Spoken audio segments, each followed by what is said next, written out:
Quando eu falo que a religião confunde as pessoas, que a religião mascara os ensinamentos de Cristo, os ensinamentos do Criador, as pessoas muitas vezes confundem e ficam com raiva de mim, acham que eu estou querendo denegrir a imagem de Cristo ou do Criador. Porém, existem muitas formas de provar que realmente a religião confunde totalmente os ensinamentos e confunde totalmente a sua mente. E se você é uma pessoa religiosa, eu acredito que você deva saber realmente quem matou o Messias, quem matou Cristo. Mas será que você realmente entendeu o contexto da história? Ou será que seu líder religioso, podendo ser seu padre ou seu pastor, confundiu a sua cabeça ou de alguma forma mascarou a história para que você não entendesse? Se você chegar para ele nesse exato momento e perguntar se esse local que você frequenta para fazer esse culto litúrgico, um prédio, um templo, independente, se você perguntar se essa construção, se esse local é a casa de Deus, eu tenho praticamente certeza que ele vai responder que sim. E muitas vezes vai abrir a Bíblia no Salmo 122 e fazer uma leitura para você. Isso é garantia de vitória, com toda certeza. Olha o que diz aqui, no Salmo 122. Alegrei-me quando me disseram: vamos à casa do Senhor. Vamos à casa do Senhor. Ele vai dizer: eu estou alegre, eu estou feliz, porque eu estou indo à casa do Senhor. Mas se você parar um pouquinho, um segundo só para raciocinar, você vai ver que o Salmo, pelo que diz a Bíblia, foi escrito por Davi. E o primeiro templo não foi construído por Davi, e sim por seu filho Salomão. Então, botando o seu cérebro para pensar apenas um segundo, você percebe que o templo de Salomão ainda não existia quando Davi escreveu aquilo. E se você ler o Salmo por completo, e não apenas os 2 primeiros versículos, você vai ver que Davi fala de Jerusalém, e não do templo em si, não da construção em si, da forma que eles fazem. E aí você começa a enxergar que eles estão misturando as coisas, e que no final da história, eles embolaram tudo para que você não entenda nada, para te manter dentro de um aprisco como uma ovelha e arrancar a sua lã, para que você ajude a sustentar aquela casa que ele diz que é a casa de Deus, pagando seu dízimo, sua oferta e frequentando toda semana aquele local. Em nenhum momento das escrituras elas falam isso. E continuando mais ainda no engano, se você perguntar ao seu líder religioso, padre ou pastor, se aquele templo na época do Messias, na época de Cristo, é a casa de Deus, e ele vai defender arduosamente que sim. Da mesma forma que ele comparou o Salmo 122 com a casa de Deus e com o seu templo religioso, ele vai comparar aquele templo com o seu templo, vai defender de todas as formas. E ainda vai dizer que o próprio Messias chegou no templo e disse: não façam de comércio a casa do meu pai. Realmente ele disse isso, mas não se referia ao templo. Ele se referia à mesma casa de que Davi se alegrava, a cidade de Jerusalém, aonde havia sido construído aquele templo feito por Herodes, e que não era um templo religioso como vocês pensam que são nos dias de hoje. Naquele templo não haviam cultos, nem missas, nem santa ceia, nem nada que você vê nos dias de hoje. Haviam apenas o sacerdócio levítico, o qual ficou no Calvário após a morte de Cristo, e em seu maior perímetro ele realizava julgamentos políticos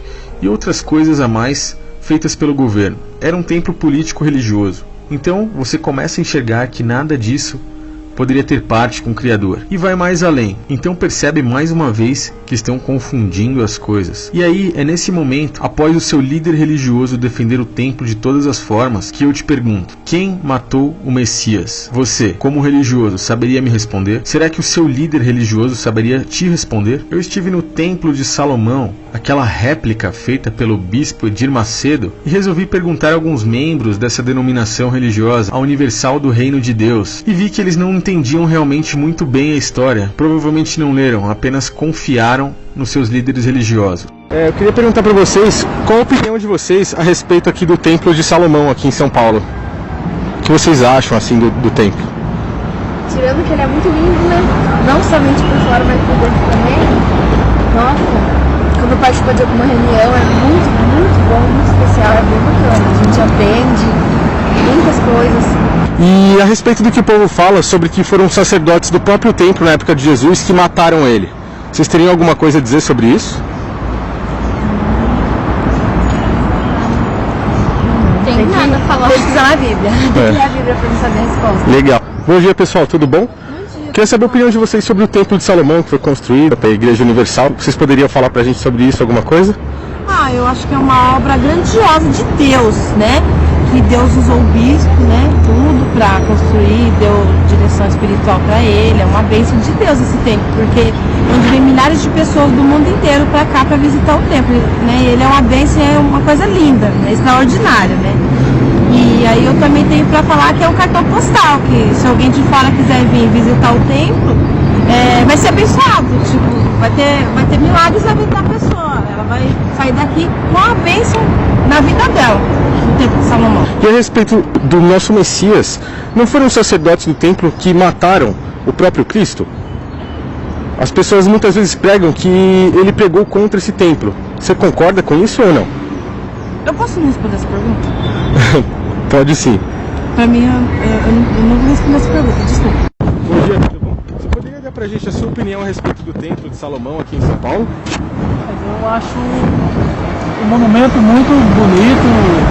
Acho que o pessoal tem que apoiar os templos desse jeito, porque é cultura também pro nosso país e é bacana, quem tem a fé, né, quem quer seguir a religião, eu apoio isso e acho interessante. E nas escrituras é pregado os próprios sacerdotes do templo na época de Jesus mataram ele. Você saberia dizer alguma coisa pra gente sobre isso?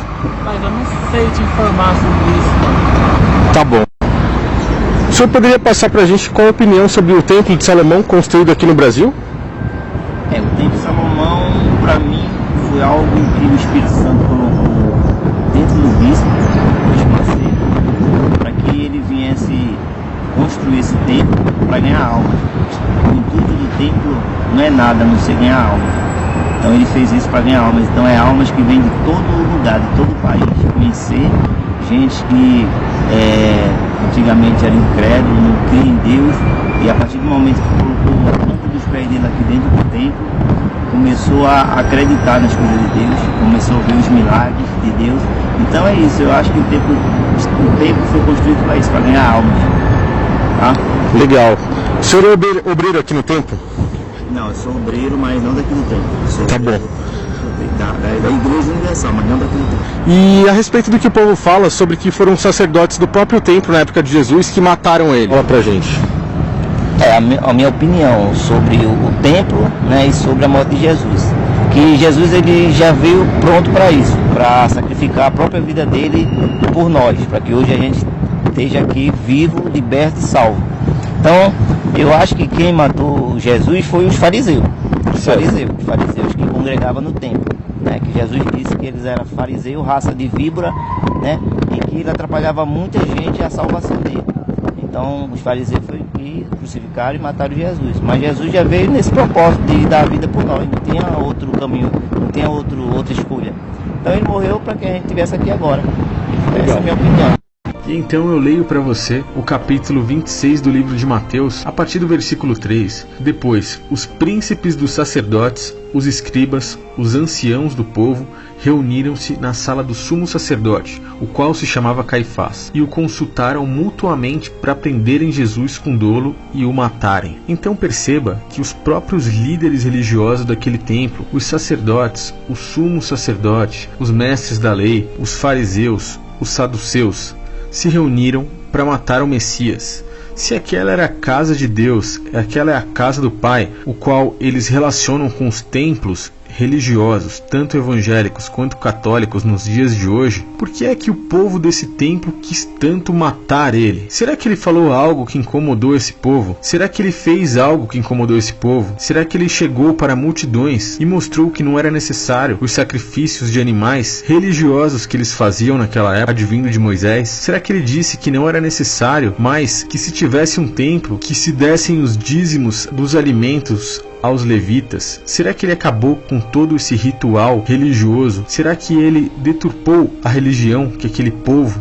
seguia e disse que eles não conheciam o verdadeiro Criador? Para se herdar a vida eterna, bastava apenas amar e cuidar do seu próximo. Todas aquelas coisas físicas que eles faziam não adiantavam nada. Sim, ele disse tudo isso, e realmente o mataram. O seu líder religioso jamais te dirá a verdade, pois desde aquela época eles não aceitaram perder aquela boquinha dos dízimos que eles recebiam. E para receber dízimos, eles necessitavam sim do templo. Eles tiveram que costurar o véu que foi rasgado e precisaram dos sacerdotes, o qual ofuscam o verdadeiro Messias, que se colocou como sumo sacerdote, invalidando a necessidade de outros sacerdotes como homem na terra, da mesma forma que existia antes. Então, os sacerdotes do templo, o templo que eles defendem tanto nos dias de hoje, mataram o Messias. Comece a estudar e veja quais as relações que esse povo tem com aqueles religiosos. Eles defenderam o templo.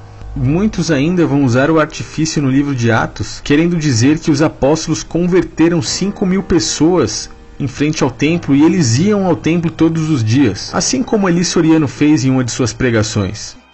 Atos. Vamos no livro de Atos. E perseverando unánimes todos os dias no templo.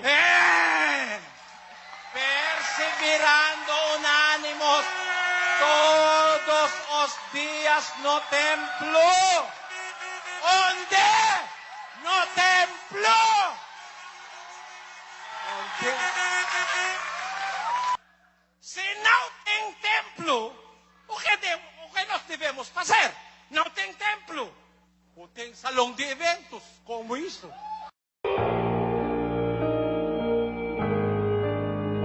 Porém, se você ler um pouco mais, para a tristeza desses líderes religiosos mentirosos, você verá que os apóstolos estavam tirando as pessoas dessa doutrina religiosa do templo e converteram elas para fora do templo. As converteram a seguir os ensinamentos de Cristo, sem sacerdotes como homens, sem dinheiro envolvido, sem sacrifícios de animais, sem cultos litúrgicos, sem nada físico, apenas com aquilo que toca o espírito do seu próximo, o amor.